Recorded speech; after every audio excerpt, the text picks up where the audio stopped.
Ky libër quhet The Albanian Files. Është një ndër botimet më të rëndësishme që kanë dalë në vitet e fundit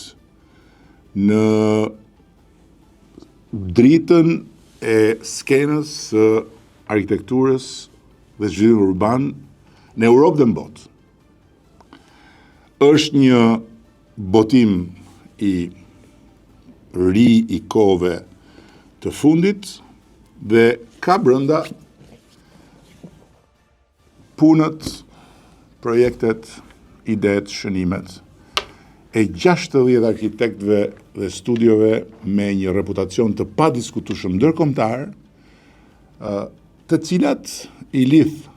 së bashku në gjithë faqet e librit Shqipëria.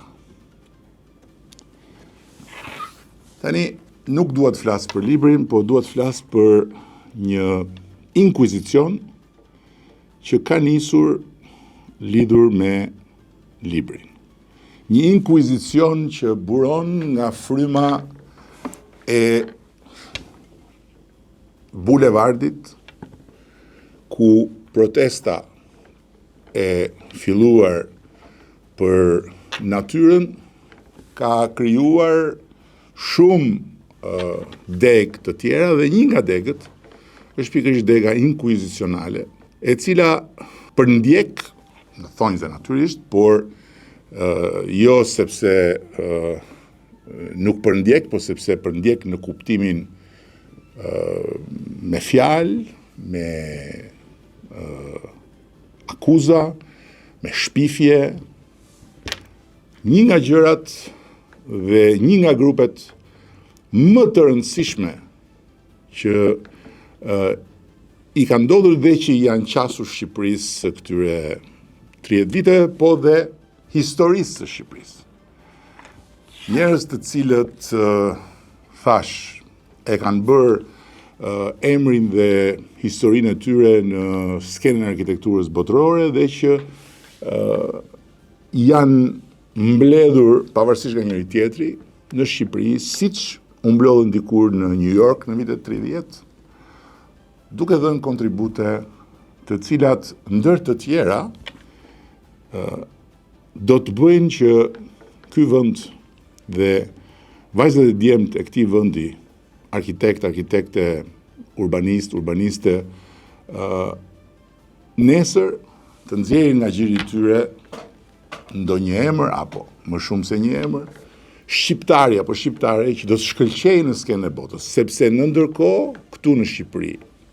në kryeqytet dhe jo vetëm, ne kemi universitetin më të madh dhe më prestigjos në qell të hapur të arkitekturës dhe zhvillimit urban, ku të gjithë profesionistët e rinj shqiptar janë të atashuar pranë këtyre studiove dhe punojnë së bashku dhe mësojnë prej tyre dhe zhvillojnë talentin, dijen, rrisin pa diskutim ekspertizën e tyre fal këtij bashkëpunimi. Tani The Albanian Files është vendosur në shënjesër nga inkuzicioni se s'mund ta quaj dot intelektual, se nuk është intelektual, por nga inkuzicioni revolucionar i protestës,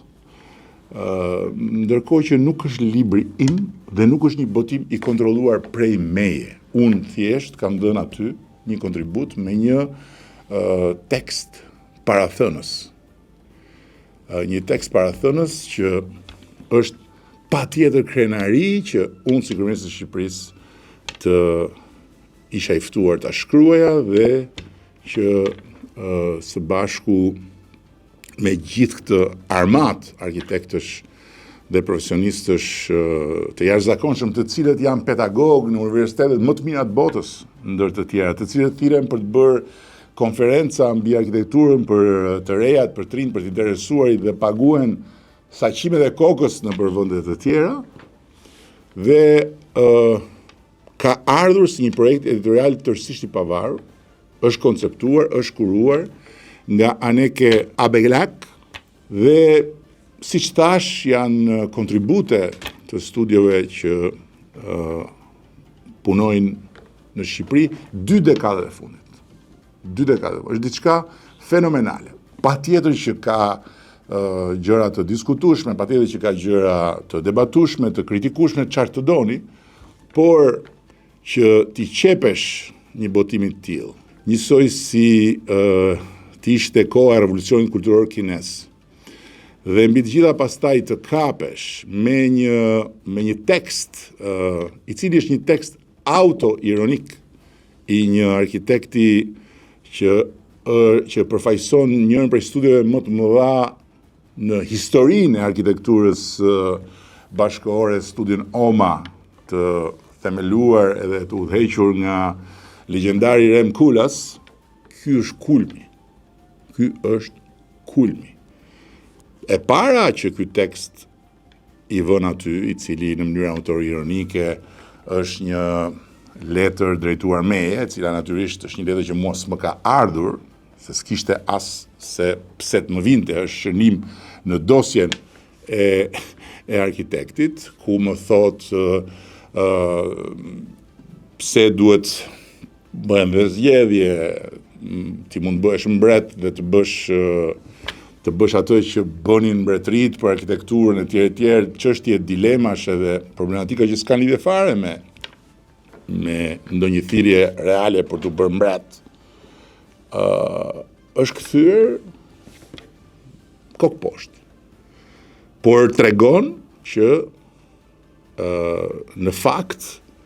libri është tërësisht i lirë, i pa kontrolluar, të gjithë autorët, pra të gjithë pjesëmarrësit kanë pasur pavarësi plot në dosjen e tyre, kanë zgjedhur vetë projektet, kanë vënë vetë tekstet, kanë caktuar reflektimet dhe materialet që kanë dashur të publikojnë, dhe është një parim që shprehet qartë që në hyrje të librit, ku editoria e thotë se autonomia e autorëve është ruajtur qëllimisht gjatë gjithë procesit editorial. Dhe përfshirja e letrës hapur të René de Graaf është një dëshmi e kësaj autonomie. Letra është pjesë e dosjes personale të autorit, edhe vetë files, dosjet, është një referencë ironike e një Shqipërie që vjen nga një kohë dosjesh, ndërkohë që këtu dosjet janë tëra të hapura për publikun. Ai e ka vendosur aty, s'ka as redaktim, s'ka as censur, dhe po të ishte një botim propagandistik apo i kontrolluar politikisht, ky tekst nuk do mbete aty mbase. Unë as nuk e kam parë dhe as nuk më ka ardhur, as më ka shkuar mendja ta kërkoj, ta shoh përpara librin se sa të botoj. Dhe ç'a na thot në të vërtetë letra e René de Graafit është se spari duhet njohur autori. Ai nuk është vetëm një arkitekt i njohur ndërkombëtarisht, është autor i librash dhe esesh mbi marrëdhënien mes arkitekturës, pushtetit, kapitalit, politikës. Ka një stil botërisht të njohur, ironik, satirik, paradoksal, hiperbolik, mjete që ai përdor në punën e tij, po nuk janë deklarata politike lineare. Dhe ai shkruan po kështu në një mënyrë për Londrën, Dubai, në Rusinë, Bashkimin Sovjetik, Bashkimin Evropian, Kinën, njeri i lirë. Dhe edhe një herë e gjithë kjo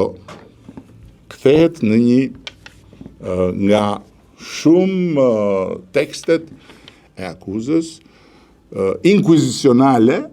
që po më bëhet mua nga gjithë farë lloj personazhesh